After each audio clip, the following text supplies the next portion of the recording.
السلام عليكم ورحمة الله تعالى وبركاته، مشاهدينا الأعزاء. معكم مس آدم. اليوم هقدم لكم حلاوة السمسمية أو حلويات المولد، يعني بطريقة جميلة جدا ورائعة إن شاء الله. بنحتاج في هاي المكونات سمسم، كوبان من السمسم على نفس مقدار كوب من السكر. بنحتاج لمعلقة صغيرة من عصير الليمون، ومنكه من منكه الليمون، ورشة من الباكنج بودر، ورشة من الملح، ومعلقتان كبار من عسل النحل في البداية، وربع كوب من الماء. في البداية هنضع السكر في الطاوة وهنضيف لها ربع كوب ماء، بهذه الطريقة.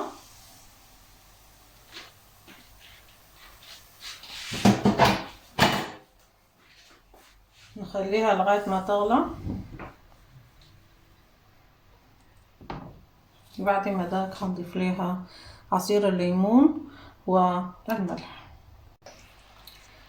الآن هنضيف بعد ما بدأت تغلى هنضيف قليل من الملح زي ما شايفين بالطريقة دي، وعصير الليمون،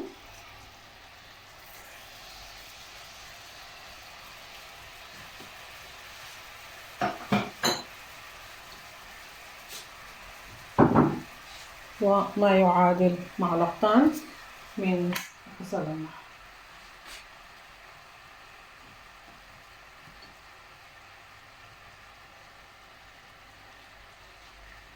يعني تقريبا معلقتين من عسل النحل. الآن هضيف بهاي المعلقة يعني معلقة صغيرة باكنج بودر بالطريقة، وهضيف منكه الليمون.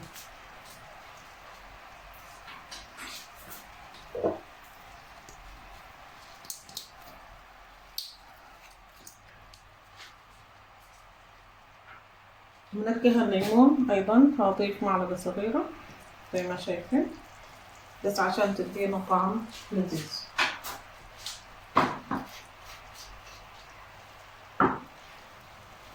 حاول نخلطه، يعني ما شاء الله تديك نكهة رهيبة.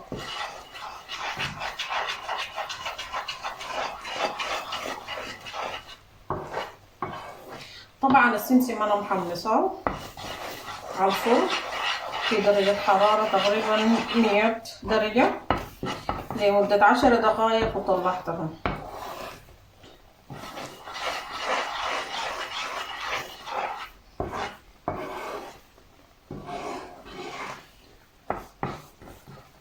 الآن هحاول إني أطفي النار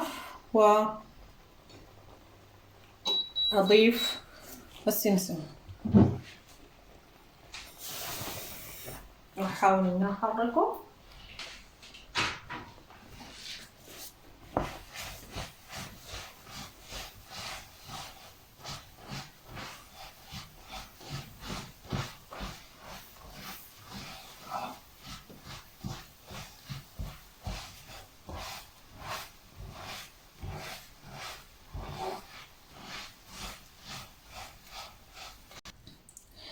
طبعا ده إناء أنا مسحت فيه الزبدة، بس بتمسحي فيه زبدة أو أي نوع من أنواع الزيوت اللي أنت بتفضليها، وهأضع فيه على طول الخليط بتاع السمسم بهذه الطريقة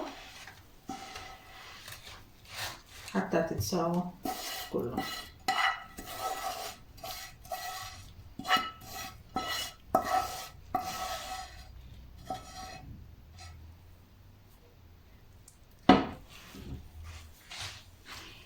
طبعا بحاول إني أساويها من كل الجوانب عشان تكون متساوية.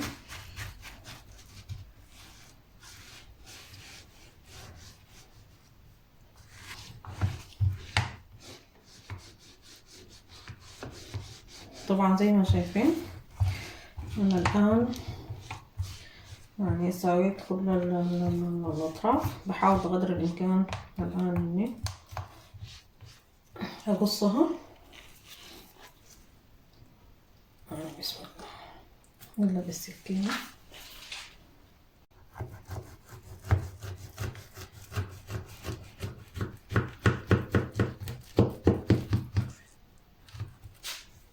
طبعا دي شكلها بعد ما قطعتها. الآن هخليها بعد ما تجف أو تتماسك وتبرد، وبعد ما ذاك هوريكم النتيجة النهائية. مشاهدي الأعزاء، زي ما شايفين هذا هو حلاوة السمسمية. طلعت ما شاء الله جميلة جدا، يعني شكل ما شاء الله تبارك الرحمن، حاجة روعة. أتمنى إنها تعجبكم، وما تنسوا اللايكات والاشتراك في القناة والشير للفيديو. والسلام عليكم ورحمة الله تعالى وبركاته.